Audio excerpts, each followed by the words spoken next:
चलिए बच्चों जल्दी से बताइएगा फटाफट, इस क्वेश्चन के बारे में सभी लोग जानते होंगे, बहुत ही आसान क्वेश्चन हमने रखा है, फर्मी इकाई है। कल हमने एक क्वेश्चन रखा था पारसेक, तो पारसेक रखने से हमने लंबाई के सारे बड़े मात्रक बता दिए थे। आज यहां पर फर्मी रखने का मुख्य उद्देश्य क्या है कि लंबाई के सारे छोटे मात्रक आपको क्लियर हो जाए। तो बच्चों ये जो फर्मी होता है ना, फर्मी लंबाई का छोटा मात्रक है, दूरी का छोटा मात्रक है। अब बाकी अन्य कौन कौन से मात्रक हैं? लंबाई के छोटे मात्रक सारे हम लिख देते हैं। लंबाई के छोटे मात्रक या दूरी के छोटे मात्रक कौन कौन से हैं वो सब लिख देते हैं और कॉपी में नोट कर लो बच्चों, नोट करते जाना। पहला यही लिख देते हैं फर्मी। फर्मी लंबाई का छोटा मात्रक है, इसका उपयोग नाभिकीय दूरियों को मापने के लिए किया जाता है। ठीक है, नाभिकीय दूरियों को मापने के लिए ब्रैकेट में लिख लेना, निम्नलिखित में से कौन सा मात्रक है जिसका उपयोग न्यूक्लियर डिस्टेंस मेजर करने के लिए किया जाता है? तो उसका नाम है फर्मी, नाभिकीय दूरियों का मापन। नाभिकीय दूरियों का मापन फर्मी में होता बच्चों, ध्यान रखिएगा। और एक फर्मी में होता है 10⁻⁻15 मीटर, यह भी याद रखिएगा। दूसरा पॉइंट है यक्स किरण मात्रक, यक्स रे यूनिट, यह भी लंबाई का छोटा मात्रक है और एक एक्स रे यूनिट में 10⁻13 मीटर होता है। तीसरा पॉइंट बच्चों, अगर नैनोमीटर की बात किया जाए, नैनोमीटर यह भी लंबाई का छोटा मात्रक है, एक नैनोमीटर में 10⁻⁹ मीटर। और चौथा बच्चों माइक्रोन की बात किया जाए, माइक्रोन, अगर माइक्रोन की बात किया जाए तो एक माइक्रोन में 10⁻6 मीटर होता है। और अगर पांचवा पॉइंट एंगस्ट्रॉम की बात किया जाए तो एक एंगस्ट्रॉम में 10⁻10 मीटर होता है। तो इस क्वेश्चन को रखने का मुख्य उद्देश्य यहां पर यह है कि लंबाई के सारे छोटे मात्रक आपको क्लियर हो जाए। कल के सेशन में हमने पारसेक रखा था, उसके आधार पर हमने दूरी के या लंबाई के जितने भी बड़े मात्रक थे वो सारे हमने आपको नोट करा दिए।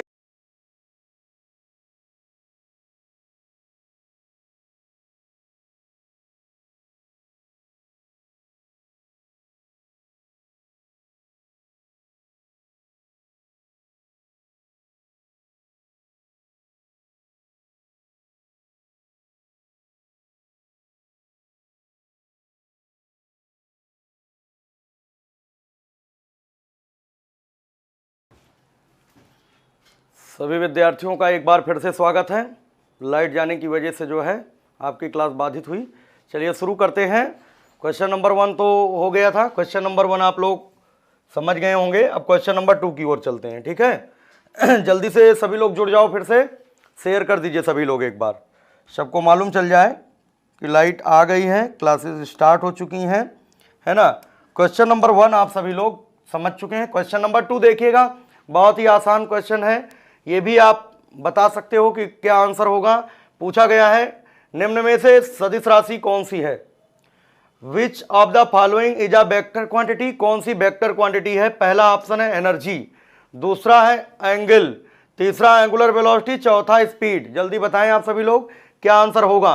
तो देखो जहां पर वेलोसिटी टर्म आ गया तो यहां पर एंगुलर वेलोसिटी है, ऊर्जा है, कोण है, स्पीड है, सब स्केलर है। तो वेक्टर कौन सी क्वांटिटी है? Option number 3। कोणीय वेग जो होता है ये वेक्टर होता है, वेग कहीं पर भी है वो समझ जाओ वेक्टर है। चलिए क्वेश्चन नंबर 3 देखते हैं। क्वेश्चन नंबर 3, क्वेश्चन नंबर 3 बच्चों देखिएगा, यह भी बहुत ही आसान क्वेश्चन है, प्रोजेक्टाइल मोशन का क्वेश्चन है। किसी प्रक्षेप के पथ का आकार कैसा होता है?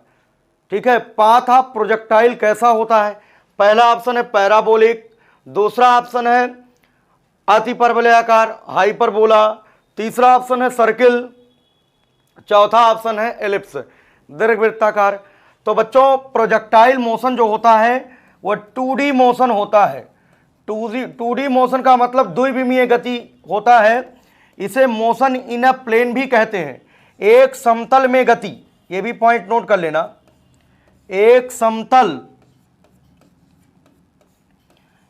समतल में गति का एग्जाम्पल है, इसे मोशन इन अ प्लेन कहते हैं। यह द्विविमीय गति का उदाहरण है, ठीक है, एक समतल में गति।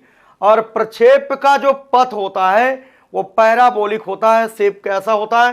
परवलयाकार होता है। इसका मतलब ऑप्शन नंबर ए सही होगा, ठीक है, प्रक्षेप का पथ परवलयाकार होता है। चलिए नेक्स्ट देखते हैं अगला सवाल। अगला सवाल देखिएगा, ये अच्छा सवाल है, इसको करने का प्रयास करिएगा। क्वेश्चन नंबर ये आपका 4 होगा। 10 किलोवाट शक्ति वाले, मतलब यहां पर बच्चों पावर दिया गया है, पावर सवाल में दिया गया 10 किलोवाट। 10 किलोवाट का मतलब 10 गुणे 10 की घात 3 वाट हो जाएगा। किलोवाट को आप वाट में बदल दो, किलो का मतलब होता है 10 की पावर 3। शक्ति वाले इंजन को 200 किलोग्राम द्रव्यमान, इसका मतलब यहां पर मास दिया गया बच्चों, यम बराबर 200 किलोग्राम। 200 किलोग्राम को 40 मीटर ऊंचाई तक, मतलब एच बराबर कितना? 40 मीटर। एच बराबर 40 मीटर तक उठाने में कितना समय लगेगा, टाइम हमको बताना है। और जी का मान बच्चों दिया गया 10 मीटर प्रति सेकंड स्क्वायर। गुरुत्वीय त्वरण का मान 10 मीटर पर सेकंड स्क्वायर। बच्चों अगर किसी वस्तु को पृथ्वी की सतह से एच ऊंचाई तक ले जाते हैं, है ना, और वो ऊंचाई पृथ्वी की त्रिज्या की तुलना में बहुत कम होती है, तो कितना काम करना पड़ता है? mgh, और वही वर्क उसमें स्थितिज ऊर्जा के रूप में स्टोर होती है।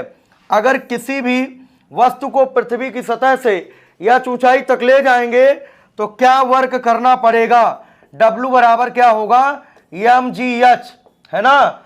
अब बच्चों पावर क्या होता है? शक्ति किसे कहते हैं? शक्ति का मतलब होता है रेट ऑफ डूइंग वर्क, ठीक है, कार्य करने की दर को शक्ति कहते हैं। तो पावर P बराबर होता है, P बराबर होगा W अपान T बच्चों, और W बराबर क्या होगा? mgh अपान T हो जाएगा। यहां से T निकालना है तो हो जाएगा mgh अपान बच्चों पावर P हो जाएगा। चलिए यहां पर पुट करते हैं वैल्यू। m का मान कितना है? 200, g का मान कितना है? 10, h का मान कितना है बच्चों? 40, और पावर कितना है? 10 किलोवाट, मतलब 10 गुणे 1000। 10 गुणे 1000, देखिएगा ध्यान से, यहां से 2 जीरो और 1, 3 जीरो, 3 जीरो 3 जीरो कैंसिल, ये जीरो से ये जीरो कैंसिल। 4 इंटू 2 कितना आया? 8 सेकेंड। क्या आंसर आएगा? 8 सेकेंड आएगा, ठीक है। तो सभी का आंसर आ गया होगा। चलिए देखते हैं, जल्दी से सभी लोग शेयर कर दो, सब लोग जुड़ जाएं। Option number C, Shani Chauhan, Piyush Pandey, Mulayam Singh, very good, सभी का 8 सेकेंड आ रहा। बहुत अच्छा बच्चों, ऑप्शन नंबर कौन सा होगा? ऑप्शन नंबर 3 होगा। चलिए नेक्स्ट क्वेश्चन देखते हैं बच्चों। अगला सवाल देखिएगा सभी लोग। क्वेश्चन नंबर नेक्स्ट है आपका, अच्छा सवाल है। किसी आदर्श गैस की आंतरिक ऊर्जा निर्भर करती है। आइडियल गैस क्या होती है? वह गैस जो बायल, चार्ल्स व दाब के नियमों का पालन करती है, उसे आइडियल गैस कहते हैं। तो आदर्श गैस की जो आंतरिक ऊर्जा होती है केवल उसके टेम्परेचर पर डिपेंड करती है। ध्यान दीजिएगा, आदर्श गैस की आंतरिक ऊर्जा केवल और केवल उसके टेम्परेचर पर डिपेंड करती है। लेकिन जो वास्तविक गैस होती है, क्वेश्चन और लिख देते हैं, रियल गैस, वास्तविक गैस की आंतरिक ऊर्जा, वास्तविक गैस की आंतरिक ऊर्जा, internal energy of real gas, आंतरिक ऊर्जा निर्भर करती है, निर्भर करती है किन किन बातों पर डिपेंड करती है, ये आप लोग नोट कर लीजिए, ठीक है। किन किन बातों पर डिपेंड करती है?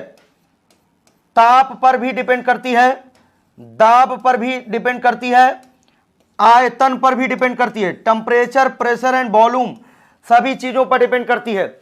अगर आपसे आइडियल गैस की बात किया जाए तो केवल टेम्परेचर पर डिपेंड करेगी इंटरनल एनर्जी, और अगर रियल गैस की बात किया जाए तो रियल गैस की जो इंटरनल एनर्जी होती है टेम्परेचर पर भी प्रेशर पर भी और वॉल्यूम पर भी, तीनों बातों पर डिपेंड करेगी। फिलहाल यहां पर ऑप्शन कौन सा होगा? ऑप्शन नंबर 3 होगा। ठीक है, चलिए एक पॉइंट और इसी में बताएंगे। आदर्श गैस समीकरण, आदर्श गैस समीकरण पीवी बराबर आरटी होता है 1 मोल गैस के लिए, और पीवी बराबर एन आरटी होता है एन मोल गैस के लिए। यह आदर्श गैस समीकरण है। और बच्चों यहां पर ध्यान दीजिएगा, अगर हम बात करते हैं वास्तविक गैस समीकरण, नोट करते चलिएगा सभी लोग, वास्तविक गैस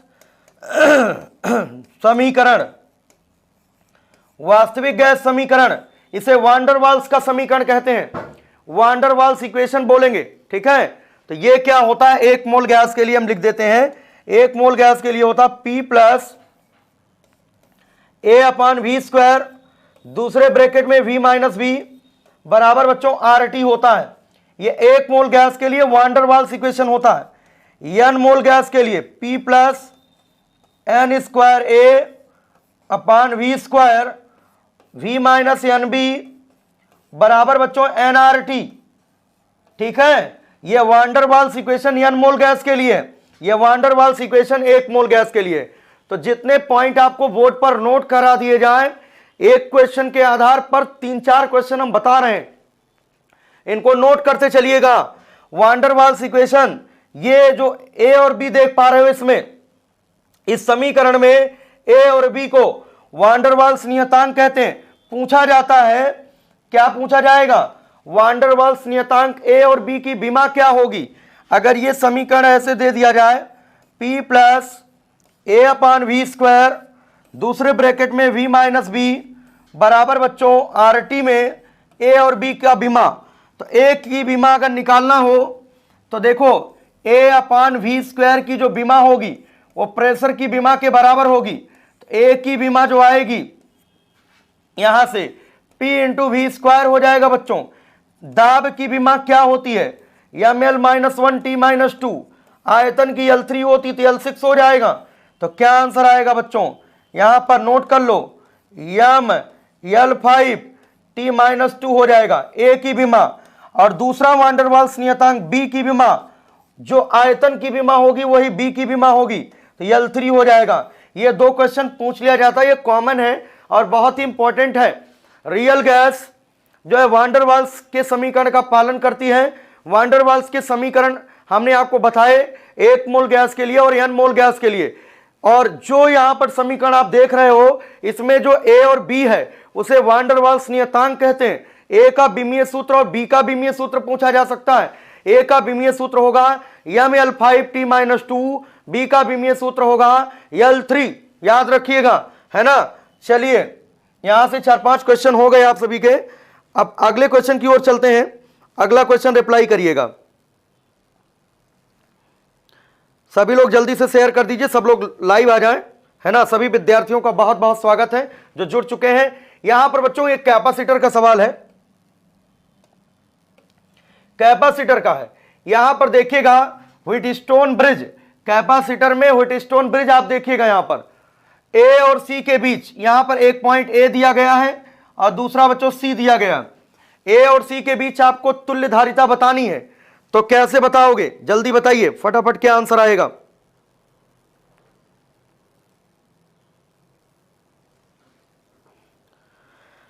बिल्कुल, जो भी क्वेश्चन पूछे यहां पर बताए जा रहे हैं वो वही क्वेश्चन हम डिस्कस कर रहे हैं जो आपके एग्जाम में आ चुके हैं या किसी भी प्रतियोगी परीक्षा में क्वेश्चंस पूछे गए हैं। वो सारे क्वेश्चंस जो है आपको कराए जा रहे हैं, क्योंकि क्वेश्चन कोई नए नहीं बनते, वो कहीं ना कहीं से कॉपी किए जाते हैं। इसलिए जो भी प्रतियोगी परीक्षाओं में पूछे गए सवाल हैं वो क्वेश्चंस करना बहुत जरूरी है ना। तो बच्चों सारे नोट करते रहिएगा, है ना। सभी विद्यार्थियों का बहुत बहुत स्वागत है। जो भी विद्यार्थी जुड़ चुके हैं हमसे, सबका स्वागत है, सभी का अभिनंदन है। जल्दी से सभी लोग शेयर कर दीजिएगा एक बार। यहां पर देखिएगा बच्चों, ये C1/C2 2/2 कितना आएगा? 2/2 1 आएगा। और C3/C4 यहां पर भी 2/2 कितना आएगा? 1। जब बच्चों ऐसा होता है C1/C2 बराबर C3/C4, तो ये जो कैपेसिटर बेकार हो जाता है, इसको यहां से डिलीट कर दो। इस कैपेसिटर का कोई मतलब नहीं है, क्योंकि ये कैपेसिटर कोई भी चार्ज स्टोर नहीं करेगा। अगर ये कोई चार्ज स्टोर नहीं करेगा तो ये दोनों श्रेणी क्रम में होंगे, और जब दो कैपेसिटर श्रेणी क्रम में जुड़े होते हैं तो उनकी तुल्य धारिता होती है प्रोडक्ट C1 इंटू C2 अपान C1 प्लस C2 होता है। यह हमने पिछले टेस्ट में बताया था। तो यहां से 2 गुणे 2, जब 2 और 2 माइक्रोफैरड श्रेणी में होंगे तो इनका तुल्य निकालो। 2 गुणे 2 बटे 2 प्लस 2, तो 2 गुणे 2 4, 4 बटे 4 कितना हुआ 1 माइक्रोफैरड। तो इन दोनों का इक्विवेलेंट कितना आएगा 1, और इन दोनों का इक्विवेलेंट कितना आएगा 1, और 1 माइक्रोफैरड और 1 माइक्रोफैरड समानांतर क्रम में पैरेलल में जुड़े हैं। और पैरेलल में बच्चों C इक्विवेलेंट क्या होता है, पैरेलल में होता है C1 प्लस C2। तो 1 प्लस 1 कितना हो जाएगा 2 माइक्रोफैरड। ठीक है, 2 माइक्रोफैरड होगा। ठीक है, वेरी गुड बच्चों, वेरी गुड, स्वागत है सभी का। 2 माइक्रोफैरड आंसर आएगा, ऑप्शन नंबर 3 राइट ऑप्शन होगा। चलिए नेक्स्ट, अगला है बच्चों राजीव कुमार, जय हिंद। चलिए नेक्स्ट क्वेश्चन है मोस्ट इंपॉर्टेंट, बहुत ही अच्छा सवाल है ये, मोस्ट इंपॉर्टेंट है, इसको समझने का प्रयास करिएगा आप सभी लोग। क्या लिखा है, a metal sphere is charged, एक जो है धातु का गोला है जिसको Q आवेश से आवेशित किया जाता है। एक धातु का गोला है। अब जैसे मेटेलिक नाम कहीं आ जाए तो समझ जाना सरफेस चार्ज डिस्ट्रीब्यूशन होगा, मेटेलिक नाम कहीं आए तो समझ जाना पृष्ठीय आवेश वितरण होगा। तो अगर ये धात्विक गोला है, इसको Q आवेश से आवेशित किया जाता है, तुरंत समझ जाओ जो भी आवेश दिया गया होगा वो इसके सरफेस पर होगा। कहां पर होगा, सरफेस पर होगा। अंदर में बच्चों कोई आवेश नहीं जाता है अगर मेटेलिक बात किया गया है। चालकीय गोला, धात्विक गोला, ऐसा बोला जाए मेटेलिक स्फीयर, कंडक्टिंग स्फीयर, तो समझ जाना कि अंदर में कोई भी चार्ज नहीं होगा। सारा का सारा चार्ज जो है गोले के सरफेस पर रिसाइड करेगा, सब चार्ज जो है सतह पर फैल जाएगा। और इस गोले की त्रिज्या कैपिटल R है, गोले की रेडियस कैपिटल R है। अब एक ऐसी जगह पर आपको एक ऐसे पॉइंट पर इलेक्ट्रिक फील्ड बताना है, स्मॉल r दूरी पर आपको इलेक्ट्रिक फील्ड बताना है, और वो स्मॉल r जो है कैपिटल R से कम है। तो स्मॉल r अगर यहां पर कोई पॉइंट P ले लिया जाए और यहां से यहां तक की दूरी को स्मॉल r मान लें, तो बताओ स्मॉल r का मान कैपिटल R से कम है कि नहीं। अगर जिस पॉइंट पर आपको इलेक्ट्रिक फील्ड बताना है उस पॉइंट की जो दूरी है अगर गोले की त्रिज्या से कम है तो समझ जाना अंदर में ही कहीं आपको इलेक्ट्रिक फील्ड बताना है। तो बताओ इतना बड़ा जो है क्वेश्चन लिखा है, इसका आंसर क्या होगा, जल्दी बताएं सभी लोग, फटाफट जवाब दें। कुछ लोग बी बता रहे हैं, ठीक है, कुछ लोग, बहुत सारे लोग बी बता दिए हैं, और जितने लोग ए बताए हैं उनका सबका सही है बच्चों। ऑप्शन नंबर ए होगा। क्यों ऑप्शन नंबर ए होगा कि जब चालकीय गोले की बात करेंगे तो गोले की सतह पर सारा आवेश है, और जहां पर आपको वैद्युत क्षेत्र इलेक्ट्रिक फील्ड बताना है उस बिंदु की जो दूरी है स्मॉल r वो गोले की त्रिज्या से कम है, अर्थात वो ऑब्जर्वेशन पॉइंट गोले के अंदर होगा। और गोले के अंदर इलेक्ट्रिक फील्ड क्या होती है, जीरो होती है। यहां पर इलेक्ट्रिक फील्ड जीरो होती है, और गोले के अंदर इलेक्ट्रिक पोटेंशियल कांस्टेंट होता है, यह भी ध्यान रखना। और वही होता है जो सरफेस पर होगा, जितना विभव सतह पर है वही अंदर में हर जगह होगा। यह भी पॉइंट आप लोग याद रखिएगा, ठीक है। उम्मीद है आप सभी को समझ में आ गया होगा। क्वेश्चन अच्छा क्वेश्चन था। चलिए नेक्स्ट देखते हैं अगला क्वेश्चन बच्चों बताइएगा। यहां पर 220 वोल्ट और ये 40 वाट 60 वाट है ना, 220 वोल्ट पर 40 वाट का एक बल्ब है, एक 60 वाट का बल्ब है। दोनों को श्रेणी क्रम में जोड़कर 220 वोल्ट की सप्लाई से जोड़ा जाता है। संयोजन की शक्ति बतानी है, इक्विवेलेंट पावर आपको बताना है। बच्चों दो बल्बों का समायोजन हम आपको बता दें। अगर दो बल्ब जिनकी पावर P1 और P2 हो, है ना, और ये सीरीज में जुड़े हों, तो इनका जो इक्विवेलेंट पावर होता है 1/P इक्विवेलेंट कैसे निकालते हैं, 1/P1 प्लस 1/P2 करके निकालते हैं सीरीज कॉम्बिनेशन में। और जब यहां पर सॉल्व करोगे ना तो तुल्य पावर इक्विवेलेंट पावर जो आएगा P1 गुणे P2 अपान P1 प्लस P2 होता है। इसको याद रखिएगा। जब दो बल्ब जिनकी क्षमताएं P1 और P2 हो, दो बल्ब जिनकी क्षमताएं P1 और P2 हो, सीरीज में जुड़े हों, तो उनका जो इक्विवेलेंट पावर होता प्रोडक्ट अपान सम होता है। इसी तरीके से अगर बच्चों दो बल्ब है और वो पैरेलल में कनेक्ट कर दिए जाएं, इनकी पावर P1 और P2 हो, समांतर क्रम, नोट कर लेना सभी कॉन्सेप्ट, तो इनका इक्विवेलेंट जो पावर आएगा वो सीधे सीधे क्या करते हैं, P1 प्लस P2 कर देते हैं, P1 प्लस P2। अब आप लोग रिप्लाई कर सकते हो, आंसर बता सकते हो। गौरव गुप्ता, बेटा सॉलिड स्फीयर हो और चालकीय हो, चाहे खोखला हो चाहे ठोस हो, अगर कंडक्टिंग नाम है अंदर में कोई भी इलेक्ट्रिक फील्ड नहीं होगी। बस ध्यान रखना, नॉन कंडक्टिंग वाला जो बात होती है उसमें खोखले के अंदर तो जीरो होता है, लेकिन नॉन कंडक्टिंग का जब सॉलिड होगा तो अंदर में केवल केंद्र पर इलेक्ट्रिक फील्ड जीरो होती है, लेकिन गोले के अंदर इलेक्ट्रिक फील्ड का जो वेरिएशन होता है वो लीनियर होता है, वैद्युत क्षेत्र दूरी के समानुपाती होता है। ये आपको ध्यान रखना है। नॉन कंडक्टिंग सॉलिड में अंदर में एक ही पॉइंट पर जीरो होगा, वो भी सेंटर ऑफ स्फीयर पर, गोले के केंद्र पर। ठीक है, तो क्लियर हो गया सभी लोगों को? 24 आ गया, बिल्कुल, वेरी गुड बच्चों।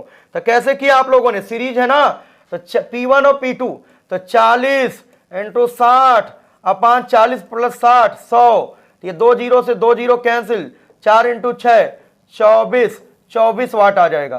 क्या आंसर आएगा? 24 वाट। ऑप्शन नंबर 1 राइट ऑप्शन होगा। ठीक है, चलिए आगे बढ़ते हैं। स्वागत है सभी बच्चों का, जितने बच्चे जुड़ चुके हैं सबका बहुत बहुत स्वागत है। बच्चों यहां पर देखिएगा क्वेश्चन, ये मोस्टली हम क्लास में कराते रहते हैं, जब स्टूडेंट यहां पर ऑफलाइन कोचिंग करते हैं तो उनको हम बताते रहते हैं इस क्वेश्चन के बारे में। ये देखिएगा इस तरीके से 4 क्वेश्चन सिर्फ नोट कराते हैं हम क्लास में, सिर्फ 4 क्वेश्चन नोट कराते हैं, उन्हीं चारों में से एक क्वेश्चन है ये। बच्चों यहां पर I करंट आ रही थी और ये आधे हिस्से में I/2 करंट चली गई आधी, और इधर आधे हिस्से में I/2 करंट चली गई, और यहां पर टोटल जुड़ करके फिर से I करंट आ गई। और सेंटर पर आपको नेट मैग्नेटिक फील्ड बताना है। ये आपको एक चित्र दिया गया है, दर्शाए गए चित्र में बिंदु O पर चुंबकीय क्षेत्र का मान क्या होगा। इस पॉइंट पर आपको मैग्नेटिक फील्ड का मान बताना है।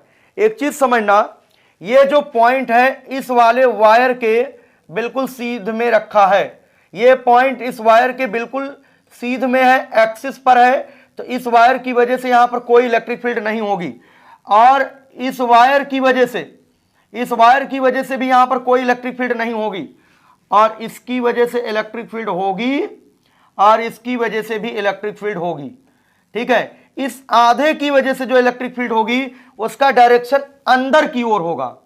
देखो थंब को करंट के डायरेक्शन में, ये उंगलियां O पॉइंट की ओर, तो अंदर की ओर, मतलब इतने वाले हिस्से की वजह से, इतने हिस्से के कारण देखो, इतने हिस्से के कारण से यहां मैग्नेटिक फील्ड जो होगी वो क्रॉस होगी, और इतना जो हिस्सा आप देख रहे हो ना, इसकी वजह से मैग्नेटिक फील्ड जो होगी, ये देखो ऐसे थंब को करंट के डायरेक्शन में, ये उंगलियां उस पॉइंट की ओर, ये बाहर की ओर, तो इतने हिस्से की वजह से यहां पर डॉट मैग्नेटिक फील्ड होगी, और दोनों एक दूसरे को कर जाएंगी कैंसिल। क्यों? क्योंकि दोनों समान लंबाई की हैं, तो दोनों समान हैं, तो दोनों की वजह से मैग्नेटिक फील्ड का परिमाण तो O बिंदु पर समान होगा, लेकिन दोनों की वजह से डायरेक्शन अपोजिट होगा, तो दोनों एक दूसरे को कैंसिल कर जाएंगी, तो आंसर क्या आएगा? 0। ओवरऑल आंसर क्या आएगा? 0। समझ गए ना? किसी को कोई डाउट हो तो बताना। अच्छा एक चीज और बता देते हैं हम आपको, यहां पर नोट कर लो, है ना, काफी विद्यार्थी जो है पूछा करते हैं। बच्चों ये मान लो सर्कुलर आर्क है और इसकी त्रिज्या मान लो R है, और ये केंद्र है, इसमें I धारा प्रवाहित हो रही है, और ये कोण बच्चों अल्फा मान लो, तो केंद्र पर मैग्नेटिक फील्ड का फार्मूला आपसे पूछा जाए, μ0/4 पाई I/R इंटू बच्चों ये अल्फा, जितना कोण ये बना है, इंटू अल्फा, और अल्फा ध्यान रखना रेडियन में होना चाहिए। अगर डिग्री में दिया गया उसको रेडियन में बदल लेना। तो सर्कुलर आर्क है, धारावाही वृत्तीय चाप है, उसके केंद्र पर अगर आपको चुंबकीय क्षेत्र बताना हो तो ये फार्मूला याद रखना।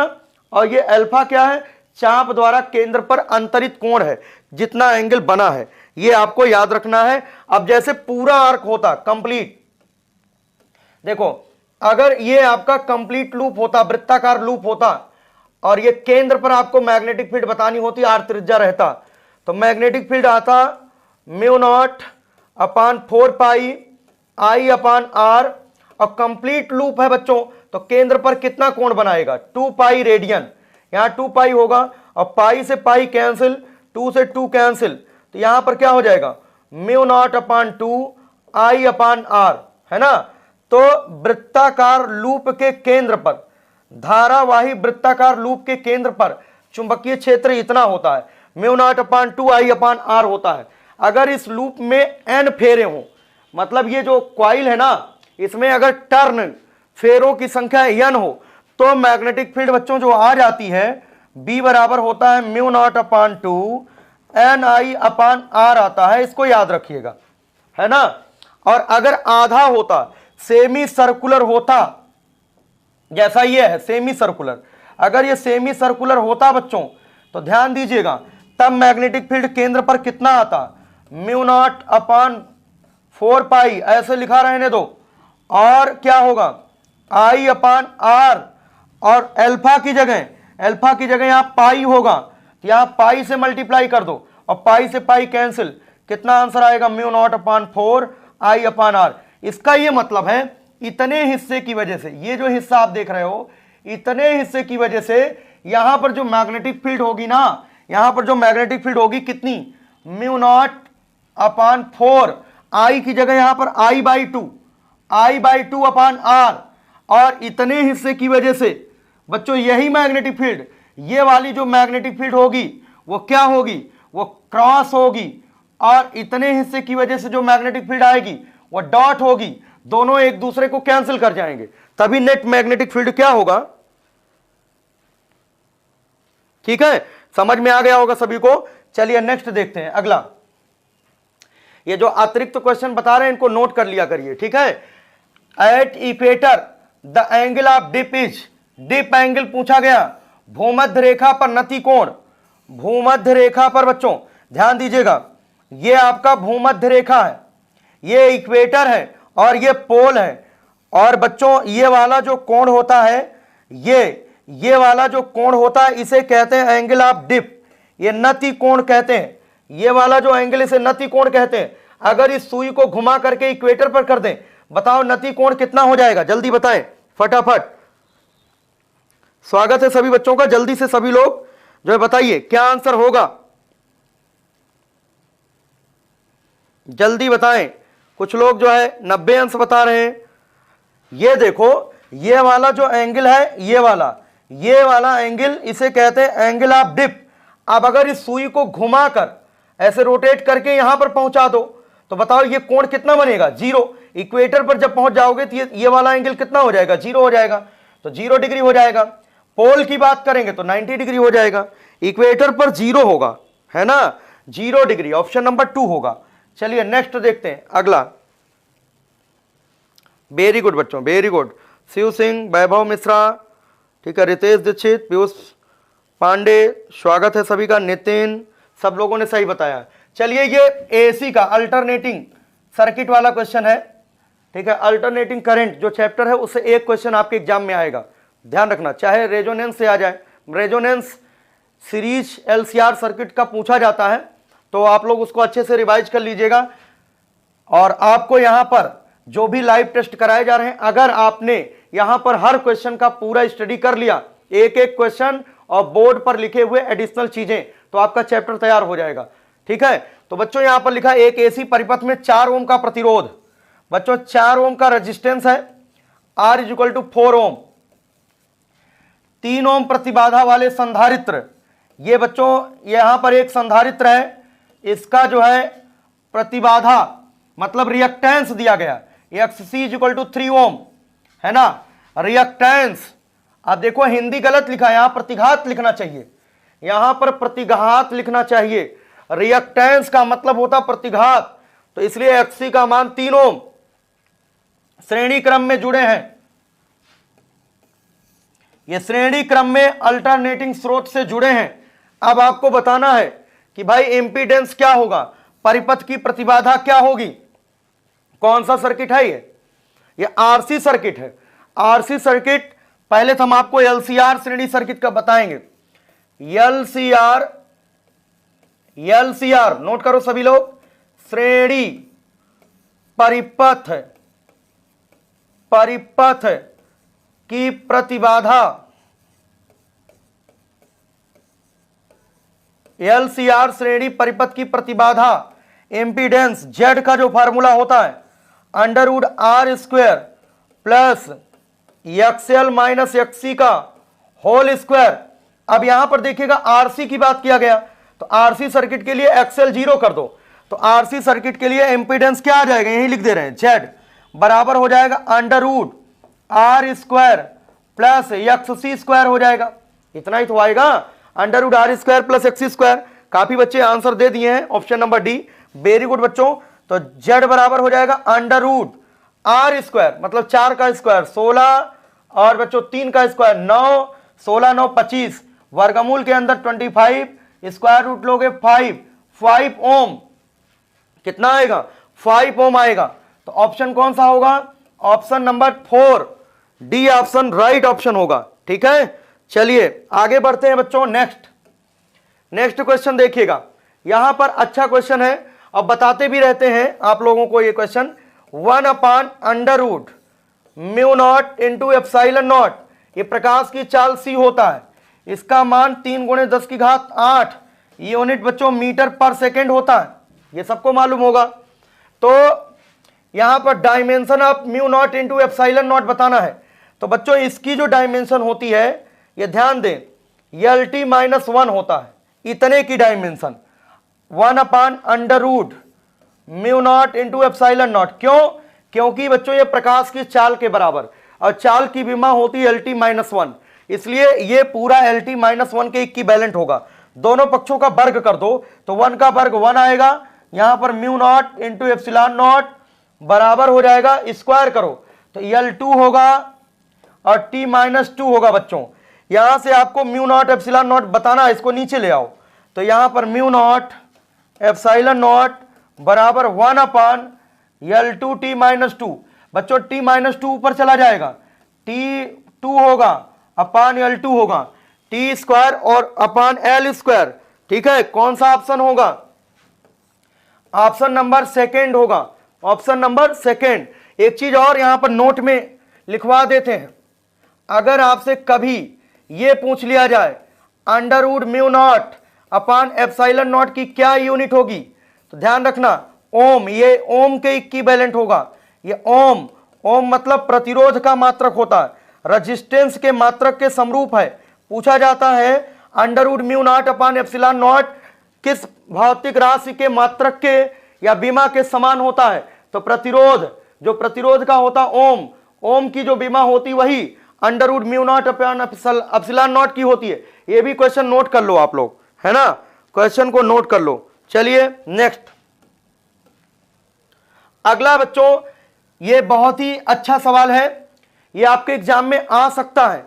पूछा गया है विच ऑफ द फॉलोइंग है जीरो रेस्ट मास, किसका विराम द्रव्यमान शून्य होता है। तो बच्चों यहां पर इलेक्ट्रॉन का जो विराम द्रव्यमान होता है 9.108 इंटू 10⁻³ किलोग्राम।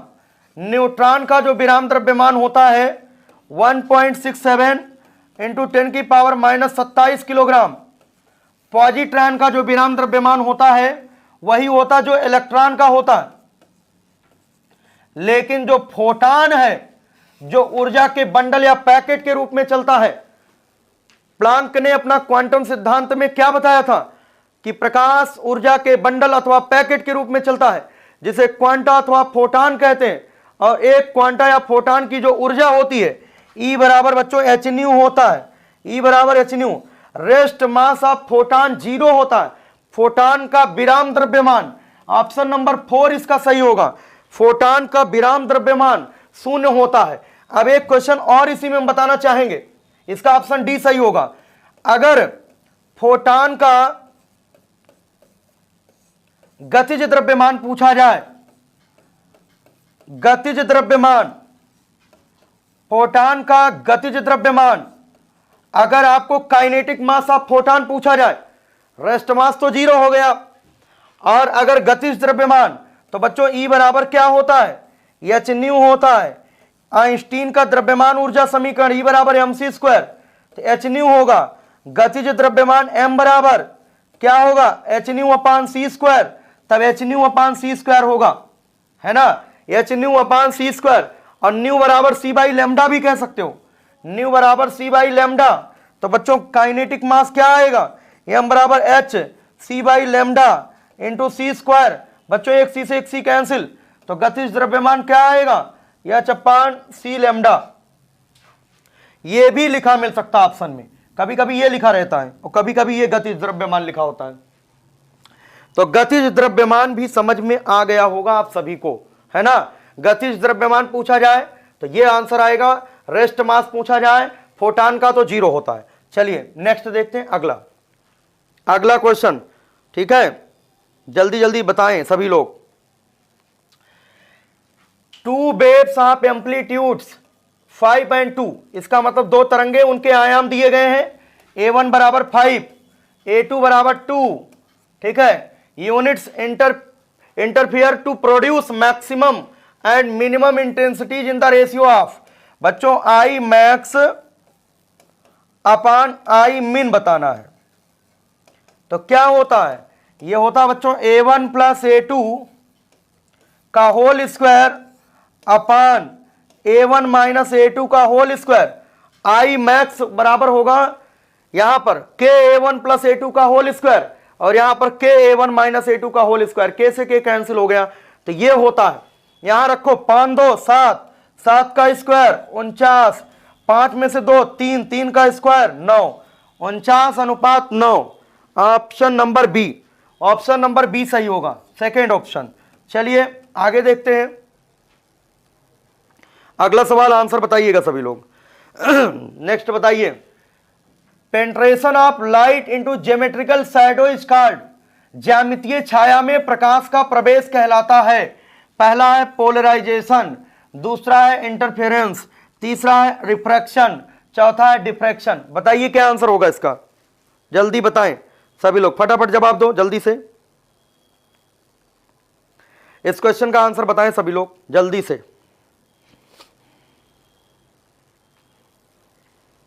जल्दी जल्दी बताएं। ये डेफिनेशन है, देखते हैं किसको डेफिनेशन याद है, ठीक है। ज्यामितीय छाया में प्रकाश का प्रवेश कहलाता है। सनी चौहान बी बता रहे हैं, गलत ऑप्शन है। और देखते हैं, फटाफट जवाब दे दो सभी लोग, देखते हैं किसको डेफिनेशन पता है। अर्पित पांडे, वेरी गुड, बहुत सही जवाब है अर्पित का। कुलदीप का गलत है, रोहित कुमार का बिल्कुल सही जवाब, नितिन प्रजापति, जितने लोग जो है ऑफलाइन कोचिंग किए लगभग सबका सही है। संदीप कुमार, ऑफलाइन वालों को हम देख रहे हैं, काफी बच्चे बता रहे हैं। तो यहां पर ये आपका डिफ्रैक्शन की परिभाषा है ना। ज्यामितीय छाया में प्रकाश का प्रवेश कहलाता है, क्या होगा, डिफ्रैक्शन। चलिए नेक्स्ट देखते हैं, अगला सवाल, इसका विवर्तन था परिभाषा, ठीक है। नेक्स्ट देखिएगा, अगला सवाल है, यह सबसे हो जाना चाहिए। Red colour during sunset and sunrise is a result of, सूर्यास्त और सूर्योदय के समय लाल रंग का कारण क्या होता है, अपवर्तन, दूसरा है परावर्तन, और तीसरा है व्यतिकरण, चौथा है स्कैटरिंग। बताइए जल्दी से, रिप्लाई करिए क्या आंसर है इसका, जल्दी जल्दी बताएं सभी लोग। इसका ऑप्शन नंबर डी है, स्कैटरिंग। क्यों, क्योंकि लाल रंग का प्रकीर्णन सबसे कम होता है। रेले का नियम नोट कर लो, प्रकीर्णन संबंधी रेले का नियम, आई व्युत्क्रमानुपाती लैम्डा की पावर 4, आई व्युत्क्रमानुपाती लैम्डा की पावर 4। सबसे ज्यादा तरंग दैर्ध्य किसके लिए होता है, लाल रंग का वेवलेंथ सबसे ज्यादा होता है, तो सबसे कम प्रकीर्णन किसका होगा, लाल रंग का। खतरनाक सिग्नल लाल रंग के होते हैं। क्यों? क्योंकि लाल रंग की स्कैटरिंग सबसे लीस्ट होती है। आकाश का नीला प्रतीत होना, समुद्र का नीला प्रतीत होना, यह किस घटना का कारण है? किस पर आधारित है? स्कैटरिंग ऑफ लाइट, प्रकाश के प्रकीर्णन पर। ठीक है, वैभव मिश्रा खुश रहो बेटा, आशीर्वाद। चलो जल्दी से नेक्स्ट देखते हैं अगला सवाल। अगला सवाल बच्चों देखिएगा, अच्छे अच्छे क्वेश्चंस हैं यहां पर। Which of the following is semi conductor, निम्न में कौन अर्धचालक है? ठीक है, यहां पर आप देख पा रहे हैं मरकरी है, सिलिकॉन है, ठीक है, आपका टिन है और कैडमियम है। बताइए कौन सा ऑप्शन होगा? सेमी कंडक्टर कौन सा है? सिलिकॉन और जर्मेनियम सेमी कंडक्टर होते हैं, एलिमेंटल सेमी कंडक्टर होते हैं। Option number 2।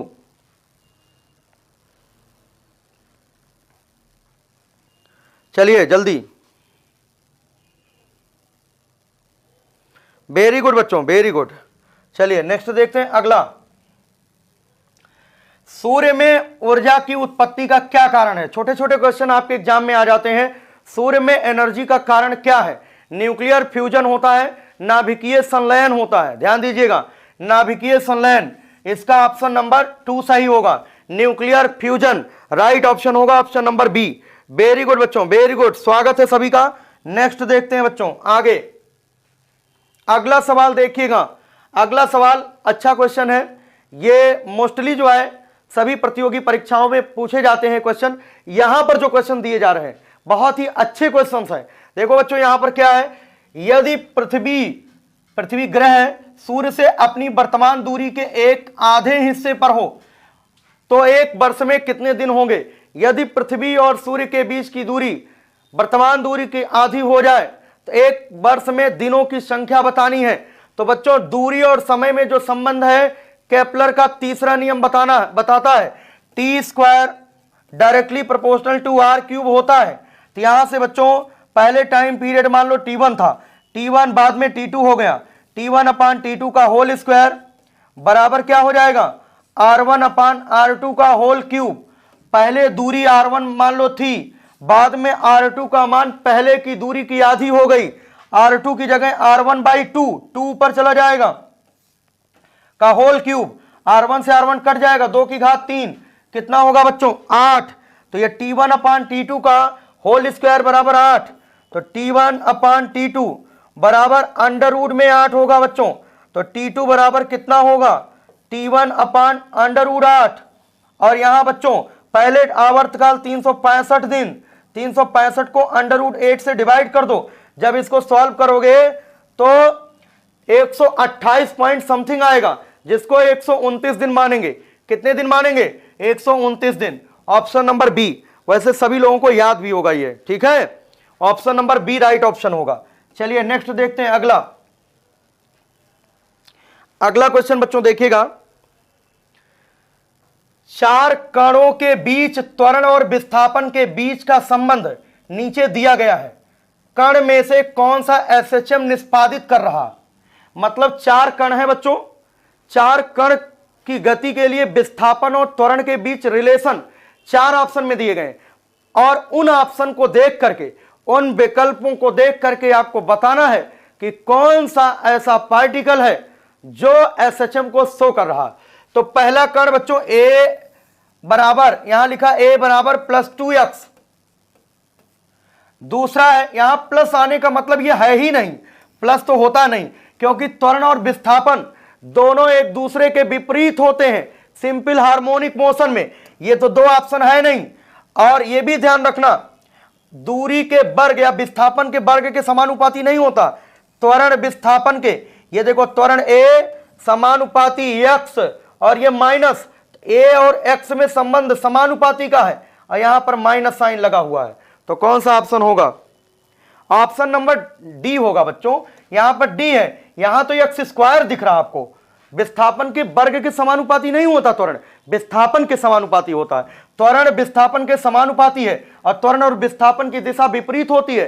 कौन कहता है? Simple harmonic motion. एसएचएम के लिए जरूरी कंडीशन है त्वरण विस्थापन के समानुपाती हो और दोनों के डायरेक्शन एक दूसरे के अपोजिट हो। Option number D right option होगा। चलिए नेक्स्ट देखते हैं।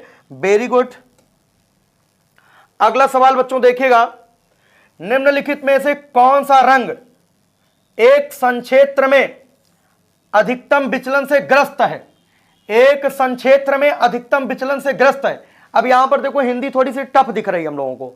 अब यहां इंग्लिश पढ़ते हैं। Which of the following colours suffers maximum deviation in a prism. अब समझ में आ गया कि प्रिज्म से अगर कोई भी प्रकाश गुजारते हैं, श्वेत प्रकाश गुजारते हैं, अगर श्वेत प्रकाश प्रिज्म से, कांच के प्रिज्म से श्वेत प्रकाश गुजरता है तो बच्चों यहां पर 7 रंग में विभक्त हो जाता है। कितने रंग? 7 रंग। इस घटना का नाम क्या है? वर्ण विक्षेपण, dispersion of light. White light का अपने अवयवी रंगों में विभक्त होने की घटना को डिस्पर्जन ऑफ लाइट कहते हैं, मतलब प्रकाश का वर्ण विक्षेपण कहते हैं। आपको मालूम है कि जो है बैगनी रंग का विचलन सबसे ज्यादा होता है। सबसे ज्यादा विचलन किसका होता है? इन 7 रंगों में बैगनी रंग सबसे ज्यादा विचलित होगा, सबसे ज्यादा डेविएट होगा। अगर उन 7 की बात करें, विचलित होगा। और लाल रंग बच्चों सबसे कम विचलित होगा। लाल रंग सबसे कम विचलित होगा, सबसे कम डेविएट होगा। ये 2 पॉइंट नोट कर लो। अब हम आपको एक पॉइंट और बताने का प्रयास करेंगे। कॉची का फार्मूला होता है n बराबर a plus B upon lambda square. ठीक है, a plus B upon lambda square. Wavelength जिसका ज्यादा उसका अपवर्तनांक कम। देखो विबग्योर जो 7 रंग होते हैं, VIB GYOR, यही तो 7 रंग होते हैं। जो श्वेत प्रकाश होता है इन्हीं 7 रंगों में स्प्लिट होता है। तो सबसे ज्यादा वेवलेंथ किसका? लाल का। सबसे कम किसका? बैगनी का। तो लाल का अगर वेवलेंथ ज्यादा और बैगनी का वेवलेंथ सबसे कम, तो बच्चों वेवलेंथ जिसका ज्यादा है उसका अपवर्तनांक कम। NR सबसे कम और NV सबसे ज्यादा। इसका मतलब सबसे ज्यादा अपवर्तनांक इसका, उससे कम इसका, उससे कम ब्लू नीला का, उससे कम ग्रीन हरा का, सबसे कम अपवर्तनांक किसका हुआ? लाल रंग का। अब मिनिमम डेविएशन, अब अल्पतम विचलन डेल्टा एम, क्या फार्मूला होता है? n-1 इंटू प्रिज्म कोण होता ना। मिनिमम डेविएशन का ये फार्मूला होता, न्यूनतम विचलन कोण n-1 इंटू ए। तो देखो बच्चों यहां पर सबसे अधिक डेविएशन दिखाना है, किसका होगा? जिसका अपवर्तनांक सबसे ज्यादा होगा उसका विचलन सबसे ज्यादा होगा। ऑप्शन को देखिएगा, ब्लू, येलो, ग्रीन, ऑरेंज। तो यहां पर देखो ब्लू का क्या होगा? सबसे ज्यादा। इन चारों ऑप्शन के अकॉर्डिंग अगर देखें तो ब्लू का, ठीक है, तो ब्लू का क्या होगा बच्चों? यहां पर ब्लू के लिए रिफ्रैक्टिव इंडेक्स सबसे ज्यादा होगा, तो ब्लू रंग जो है सबसे ज्यादा डेविएट होगा, मैक्सिमम डेविएशन। अगर यहां पर बैगनी नहीं है, इंडिगो नहीं है, तो ब्लू तो दिख रहा है आपको, तो ब्लू टिक करो ना, ब्लू टिक करो, कोई दिक्कत नहीं। और सबसे कम किसका होगा? अगर मान लो सबसे कम पूछा जाता, कोई दूसरा क्वेश्चन होता तो लाल रंग का होता। लाल नहीं होता तो दूसरे रंग देख लेते आप, है ना। तो जैसा होगा क्वेश्चन वैसे ही करेंगे। चलिए नेक्स्ट, सारे कॉन्सेप्ट बता दिया, इसमें गलती नहीं होनी चाहिए अब, ठीक है। चलिए आगे देखते हैं। यहां पर बच्चों लिखा है एक प्रोटॉन और एक अल्फा कण, एक प्रोटॉन है और दूसरा अल्फा कण है, एक ही संभावित अंतर। संभावित अंतर का क्या मतलब है? यहां पर इंग्लिश पढ़िए। यहां पर a proton and an alpha particle are accelerated through the same potential difference. मतलब जो संभावित अंतर लिखा है ना, इस संभावित अंतर की हिंदी है, ऐसे ही एग्जाम में आ जाता है। संभावित अंतर का मतलब पोटेंशियल डिफरेंस। विभवांतर V के माध्यम से त्वरित होता है। दोनों के साथ जुड़े तरंग की लंबाई का अनुपात, तरंग दैर्घ्य का अनुपात, वेवलेंथ का अनुपात। तो हमने पिछले किसी टेस्ट में बताया था डी ब्रोगली वेवलेंथ के बारे में। क्या बताया था?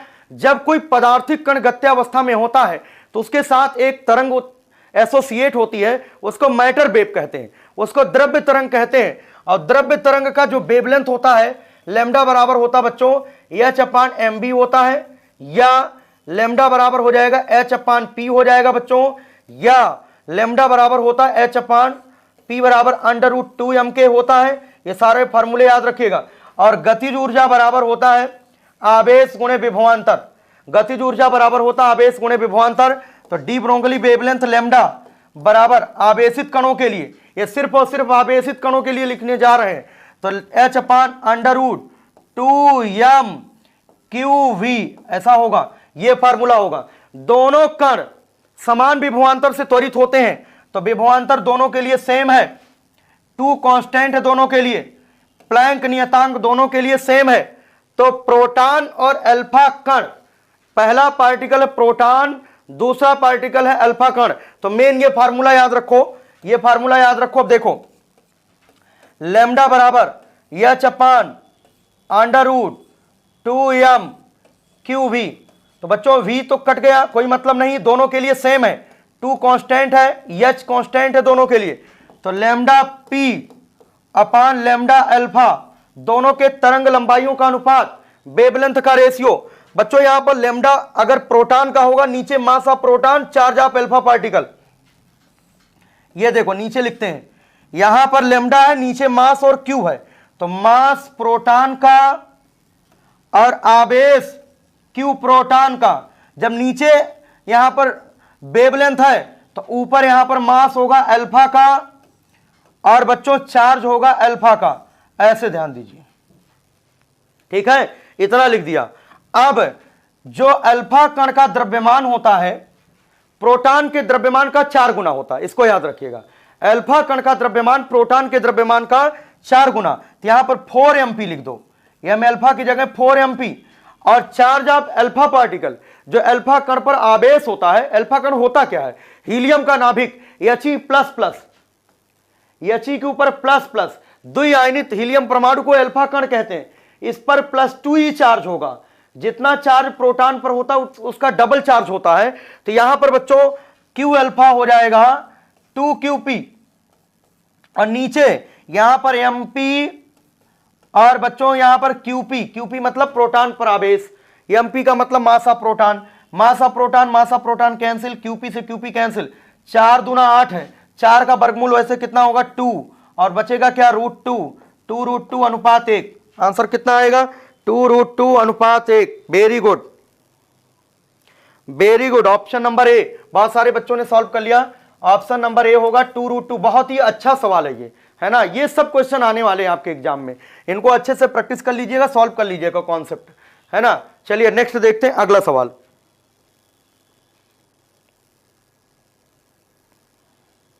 चंद्र प्रकाश, स्वागत है बेटा, बहुत बहुत स्वागत।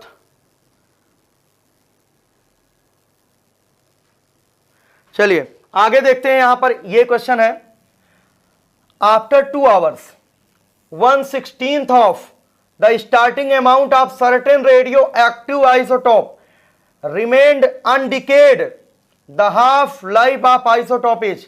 मतलब 2 घंटे बाद, 2 घंटे बाद का मतलब समय दिया गया 2 घंटे, है ना, यहां पर समय 2 घंटे दिया गया। एक निश्चित रेडियो धर्मी आइसोटोप की प्रारंभिक मात्रा का 1/16 भाग अनिर्दिष्ट रहा। अनिर्दिष्ट का मतलब 1/16 भाग बच गया, अनिर्दिष्ट का मतलब होता है 1/16 भाग बच गया, जितना भी क्षय हुआ लेकिन बचा कितना, बची हुई मात्रा यहां पर दी गई है, शेष मात्रा प्रारंभिक मात्रा का 1/16 रह गई, अनडिकेड लिखा। अनडिकेड का मतलब इतना टूटा नहीं, बाकी टूट गया और इतना बचा रहा, अनडिकेड, N0/16। तो बच्चों यहां पर n बराबर आपको फार्मूला पता है, N0 1/2 की पावर n होता ना, इस n की जगह N0/16 कर दो, यहां N0/16, N0/16 को 1/2 की पावर 4 लिख सकते हो, बराबर बच्चों हो जाएगा N0 और 1/2 की पावर n। तो यहां से देखो ये कट जाएगा, तो तुलना करेंगे तो n बराबर क्या आएगा 4, n बराबर क्या आएगा 4। अब एक फार्मूला अभी पिछले लेक्चर में हमने बताया था, t बराबर NT हाफ, t बराबर क्या होता है NT हाफ, t का मान 2 घंटे, 2 घंटे, और n का मतलब अर्धायु कालों की संख्या 4, n2 क्या होगा t हाफ, तो 2/4 मतलब 1/2 घंटा, t हाफ आया 1/2 घंटा, आधा घंटा, आधा घंटा में कितने मिनट 30 मिनट। अच्छा क्वेश्चन ये भी था, आधा घंटा मतलब 30 मिनट, वेरी गुड। चलिए क्लियर है सबको, कोई दिक्कत तो नहीं है। तो 30 मिनट हो जाएगा, कुछ करना थोड़ी था। ये कह रहा एक रेडियो एक्टिव पदार्थ 2 घंटे में 1/16 भाग रह जाता, अनडिकेट। तो n बराबर n0/16। तो हमने वहां से स्मॉल n का मान कैलकुलेट कर लिया, t बराबर nt हाफ लगा दिया, हाफ लाइफ टाइम बताना था। इसमें कह रहा आइसोटोप के जीवन का आधा हिस्सा बताइए, जीवन का आधा हिस्सा, जीवन जितना काल था उसका आधा हिस्सा बताओ, मतलब अर्धायु काल बताओ, टी हाफ बताओ। तो टी हाफ क्लियर हो गया, आधा घंटा आ गया। चलिए नेक्स्ट, अगला सवाल बच्चों देखिएगा। यहां पर वह द्वार का मतलब गेट, जिसके लिए उत्पाद का मतलब आउटपुट है ना, अधिकतम है, मतलब हाई है, हाई लॉजिक है। यदि कम से कम एक निवेश कम हो, तो एक एक गेट हम आपको बता देते हैं। सबसे पहले नैंड गेट देखो, कौन सा गेट देखना है, नैंड गेट। एक एक गेट के बारे में हम आपको बता देते हैं। नैंड गेट का सिंबल ये होता है, बनाते चलना सभी लोग। ए बी यहां पर इनपुट है, आउटपुट वाई होता है, वाई बराबर ए इंटू बी का बार होता है। ये बच्चों जो है आपका बुलियन एक्सप्रेशन है। ये जो y बराबर ए इंटू बी का बार है ना, बुलियन एक्सप्रेशन है। ये आपका नैंड गेट है, इसको यूनिवर्सल गेट कहते हैं, इसको सार्वत्रिक गेट कहते हैं। मतलब नैंड गेट और नॉर गेट ये दोनों जो है यूनिवर्सल गेट होते हैं, इनको सार्वत्रिक गेट कहा जाता है। पूछा जाता है कि निम्नलिखित में से कौन सा सार्वत्रिक गेट है, तो नैंड गेट और नॉर गेट को सार्वत्रिक गेट कहते हैं। अब देखो सत्यता सारणी इसका बना दे रहे हैं, सत्यता सारणी, ट्रुथ टेबल इसका बना के दिखा दे रहे हैं नैंड गेट का। इधर देखो है ना, यहां पर इनपुट बच्चों और इधर जो है आउटपुट। इनपुट में बच्चों ए और बी ले लेते हैं, आउटपुट में y बराबर ए इंटू बी का होल बार। तो 0 0 0 1 1 0 1 1 ये जो है लॉजिक लेते हैं। 0 का मतलब लो लॉजिक, 1 का मतलब हाई लॉजिक होता है। अब देखो 0 इंटू 0 0 0 का बार 1, 0 इंटू 1 0 होगा, 0 का बार 1, 1 इंटू 0 0 0 का बार 1, 1 इंटू 1 1 1 का बार 0। अब देखो अगर कोई भी एक लॉजिक यहां पर देखिएगा, लो लॉजिक है, यहां लो है, दोनों में से एक लो है तो हाई मिल गया, लो है तो हाई मिल गया, लो है तो हाई मिल गया। मतलब ए और बी में से कम एक अगर लो लॉजिक पर होगा, लिखा है the get for which the output is high if at least one input is low. अगर दोनों इनपुट में से कोई एक इनपुट अगर लो है, देखो लो है कि नहीं, दोनों में से दोनों यहां पर लो है और कम से कम एक तो लो हाई है और हाई लॉजिक मिल रहा, या हाई लॉजिक मिल रहा। दोनों में से कम एक लो है लेकिन यहां पर आउटपुट हाई लॉजिक मिल रहा। दोनों में से एक कम से कम लो है, यहां पर हाई लॉजिक मिल रहा। लेकिन जब दोनों हाई लॉजिक होंगे ना तो लो लॉजिक मिलेगा। तो ऑप्शन तो यही सही हो गया। ऑप्शन अगर देखा जाए तो नैंड गेट आंसर होगा। अब आगे नॉर गेट का भी बता देते हैं आपको। नॉर गेट है ना, नॉर गेट बच्चों होता है जो दूसरा ऑप्शन है, यहां पर नॉर गेट ऐसा होता सिंबल, ये नॉर गेट होता है, पहचानना भी आना चाहिए, ए और बी। और ये बच्चों y बराबर होता है a प्लस बी का होल बार। ये बुलियन व्यंजक है नॉर गेट का, a प्लस बी का होल बार बुलियन व्यंजक है नॉर गेट का। अब इसकी सत्यता सारणी अगर बनाना चाहें तो यहां बना लेते हैं सत्यता सारणी बच्चों। ए बी इनपुट है, y आउटपुट है, y बराबर a प्लस बी का होल बार होगा बच्चों। यहां पर देखो 0 0 0 1 1 0 1 1 ऐसे लिख लिया। 0 प्लस 0 कितना होगा, 0 0 का बार 1, 0 प्लस 1 1 1 का बार 0, 1 प्लस 0 1 1 का बार 0, 1 प्लस 1 1 1 का बार 0। अब अगर कोई भी एक लॉजिक यहां पर लो है तो देखो ऐसा नहीं है कि यहां पर हाई लॉजिक मिल रहा, यहां लो है लेकिन यहां लो मिल रहा, लो है तो लो मिल रहा, ये ऑप्शन तो सही नहीं है। फिलहाल ये भी आप याद रखिएगा, ये नॉर गेट होता है, उसका सिंबल है, उसका ये ट्रुथ टेबल है और वो बुलियन व्यंजक है। ठीक है, ये नॉलेज के लिए बता दे रहे हैं, पूछ लिया जाए तो बता देना। ठीक है, एंड गेट देखो कैसा होता है। एंड गेट ऐसे डी डी के तरीके बनता है, ए और बी, इसका बुलियन व्यंजक होता है बच्चों y बराबर a इंटू बी, ऐसे सत्यता सारणी बना सकते हो। और गेट बच्चों कैसा बनता है, और गेट का सिंबल कैसा होता है, ये आपका और गेट होता है। ए और बी इनपुट अगर ले लें तो y बराबर क्या होगा, a प्लस बी होता है, ये बुलियन व्यंजक है, बुलियन एक्सप्रेशन। उम्मीद है सभी को सारी चीजें क्लियर हो गई होगी। चलिए बहुत बहुत स्वागत सभी का। चलिए नेक्स्ट देखते हैं, अगला क्वेश्चन इसी तरीके से आते हैं।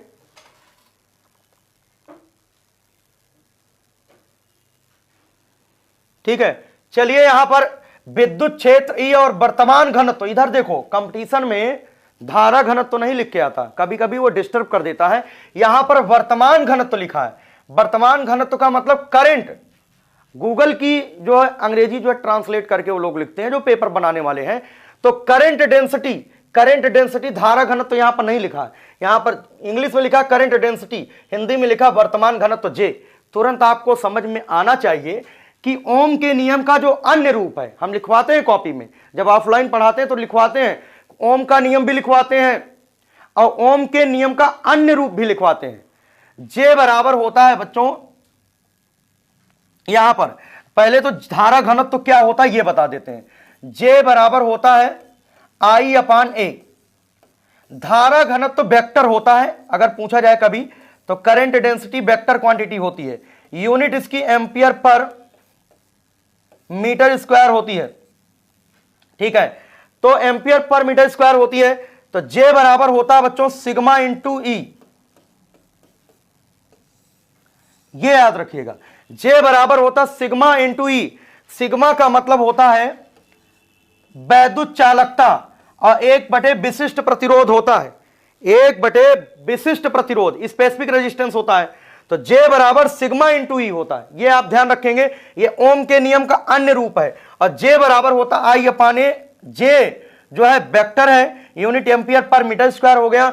ई का मतलब वैद्युत क्षेत्र की तीव्रता, ई का मतलब इलेक्ट्रिक फील्ड, तो धारा घनत्व और इलेक्ट्रिक फील्ड में रिलेशन है, इसे कहते हैं ओम के नियम का दूसरा रूप, जो V बराबर आई आर होता ना, उसी का ये दूसरा स्वरूप है।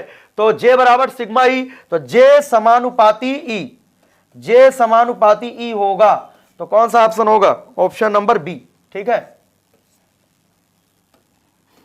तो समझ में आ गया होगा सभी लोगों को। तो इस तरीके से बच्चों हमने आप लोगों को आज के सेशन में 25 क्वेश्चंस जो प्रतियोगी परीक्षाओं में पूछे गए हैं और जो आपके एयरफोर्स एग्जाम में पूछे जाने वाले हैं, वो सारे क्वेश्चंस हमने विधिवत अध्ययन कराया आप लोगों को। और 25 ही नहीं, 25 क्वेश्चंस देखने को हैं। ये जो है आपका कम से कम जो है 150 क्वेश्चन आप लोगों का हो चुका है आज के सेशन में। जितना मैंने मुंह से बोला है, अगर आप सभी लोगों ने नोट किया होगा, तो 150 से अधिक प्रश्नों का आप लोगों ने रिवीजन कर लिया। इसी तरीके से आप सभी लोग पढ़ते रहिए, मेहनत करते रहिए, आपका सिलेक्शन निश्चित होगा, है ना। तो प्यारे बच्चों जो है सभी का बहुत बहुत स्वागत है। आप सभी लोग जुड़े रहे और मेहनत करते रहिए, सिलेक्शन लीजिए।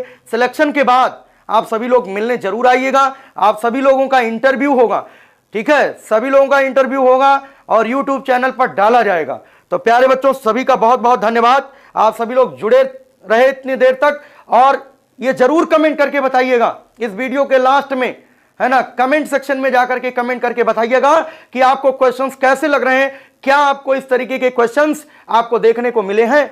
इस तरीके की जो भाषा क्वेश्चन की है, जो रोटेट करता है, बहुत ही अच्छे, बहुत ही शानदार प्रश्न हमने कराए। कैसा लगा आपको जरूर कमेंट करके बताइएगा। प्यारे बच्चों मिलते हैं कल सुबह 9:15 पर, ठीक है, नए प्रश्नों के साथ, नई ऊर्जा के साथ। धन्यवाद बच्चों।